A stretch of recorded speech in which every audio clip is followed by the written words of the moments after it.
Vamos a analizar ahora qué factores aumentan o disminuyen el tipo de cambio a corto plazo utilizando el mercado de divisas que construimos en el video anterior de acuerdo al enfoque de activos.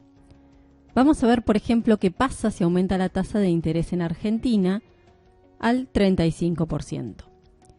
Lo que vemos es que al tipo de cambio actual de 100 pesos por dólar, la tasa de rentabilidad en pesos de los depósitos en pesos del 35% es mayor que la tasa de rentabilidad en pesos de los depósitos en dólares, que sigue siendo del 26%. ¿Qué implica esto?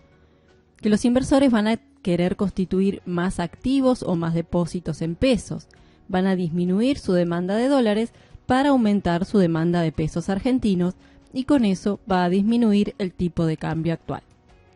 ¿Hay forma de saber cuál es el nuevo tipo de cambio actual? Sí, a través de esta fórmula, que es levemente modificada con respecto a la fórmula anterior. Vamos a incluir el nuevo valor de tasa de interés en pesos, el valor anterior de la tasa de interés en dólares y el valor anterior del tipo de cambio esperado, porque imaginamos que ninguno de estos valores cambia. A partir de estos datos podemos despejar el tipo de cambio y vemos que el nuevo tipo de cambio actual es de 92,3. Alternativamente podemos hacer un pasaje de términos y calcular una tasa de depreciación esperada, que va a ser igual a la diferencia entre las tasas de interés nominales. En este ejemplo, la tasa de depreciación esperada va a ser del 30%. Entonces, teniendo en cuenta que el tipo de cambio esperado sigue siendo de 120, podemos calcular el tipo de cambio actual. De manera que la depreciación que esperamos de 92 a 120 es del 30%, igual al diferencial de tasas de interés. Ustedes, como siempre, tienen que pensar qué pasa en el caso contrario, es decir, si la tasa de interés en Argentina disminuye. Vamos a ver qué pasa si aumenta el tipo de cambio esperado. Vemos que el tipo de cambio esperado es un factor que afecta a la tasa de rentabilidad en pesos de los depósitos en dólares. Si el tipo de cambio esperado aumenta, esta curva se traslada hacia arriba y hacia la derecha, y esto indica que a cada tipo de cambio posible en el momento actual, la tasa de rentabilidad en pesos de los depósitos en dólares va a ser mayor. Entonces, al tipo de cambio de 100 pesos por dólar, la tasa de rentabilidad en pesos de los depósitos en pesos va a ser menor que la tasa de rentabilidad en pesos de los depósitos en dólares. Por ejemplo, la primera va a ser del 26% y los depósitos en dólares van a rendir un 30%. ¿Esto qué implica?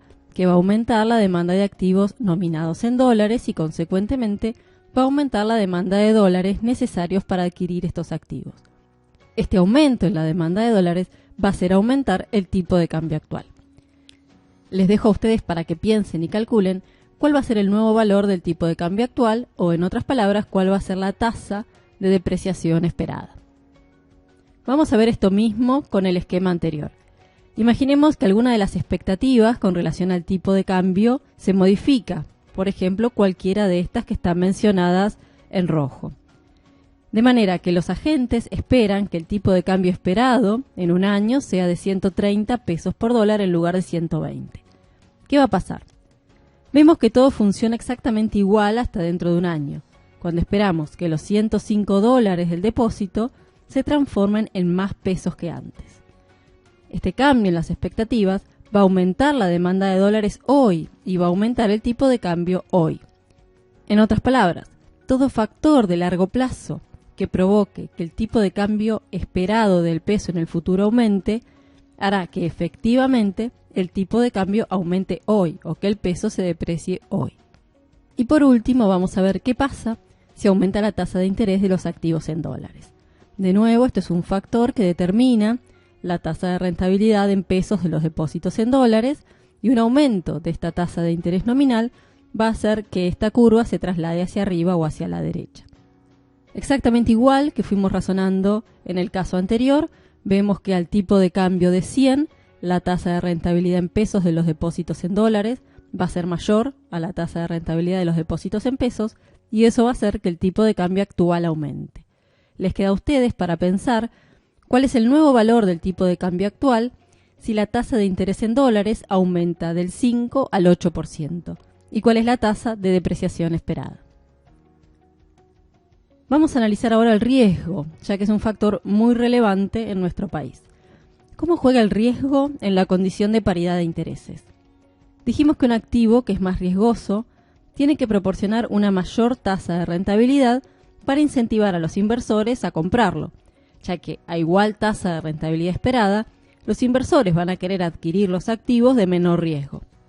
Entonces, a la tasa de rentabilidad en pesos de los depósitos en dólares, vamos a agregar una prima de riesgo adicional, y esta es la nueva condición de paridad de intereses. ¿Qué pasa entonces si aumenta el riesgo de los activos argentinos? Por ejemplo, si aumenta el riesgo país. Vamos a ver entonces que la tasa de rentabilidad en pesos de los depósitos en dólares va a aumentar, va a ser comparativamente mayor que antes. De manera que el tipo de cambio actual aumenta. ¿Por qué aumenta? Por el mismo razonamiento que antes, porque un aumento del riesgo en los bonos o en los activos argentinos va a aumentar la demanda de activos nominados en otra moneda, en este caso en dólares. Eso va a aumentar la demanda de dólares y va a aumentar el tipo de cambio actual. Hasta ahora hemos analizado los flujos financieros globales a partir de la oferta y la demanda de activos y vimos de qué forma las tasas de interés, las expectativas de depreciación o devaluación y el riesgo determinan los flujos globales de divisas a corto plazo. Esto también afecta la proporción de los activos en moneda nacional o en moneda extranjera que tienen los inversores en sus carteras. Y como la liquidez también es un factor importante, una parte de la cartera puede estar constituida por dinero en efectivo. Pero hay otros factores que también influyen. Por ejemplo, aun cuando los bonos argentinos ofrezcan un rendimiento relativamente alto con respecto a los nominados en otras monedas, si los inversores ya acumularon mucho de este tipo de activos, pueden querer diversificar las carteras para disminuir el riesgo. Así, pueden suspender o desacelerar las compras de activos en pesos para comprar activos en otras divisas y protegerse en caso de depreciaciones no esperadas del peso. Por último, algunos flujos de inversiones podrían dirigirse a paraísos fiscales, independientemente de la tasa de rentabilidad que ofrezcan. ¿Qué es un paraíso fiscal? Es un estado o un territorio dentro de un estado que tiene un entorno político y económico muy estable, una muy baja o nula tributación tanto a sus ciudadanos como a residentes de otros países, y además se caracterizan por una importante falta de transparencia, porque suelen omitir registros, formalidades, controles, y se suele asegurar el secreto bancario, es decir, no se comparte información financiera con autoridades extranjeras. Estos paraísos fiscales, como ustedes saben, son uno de los instrumentos más utilizados para practicar la elusión y la evasión fiscal.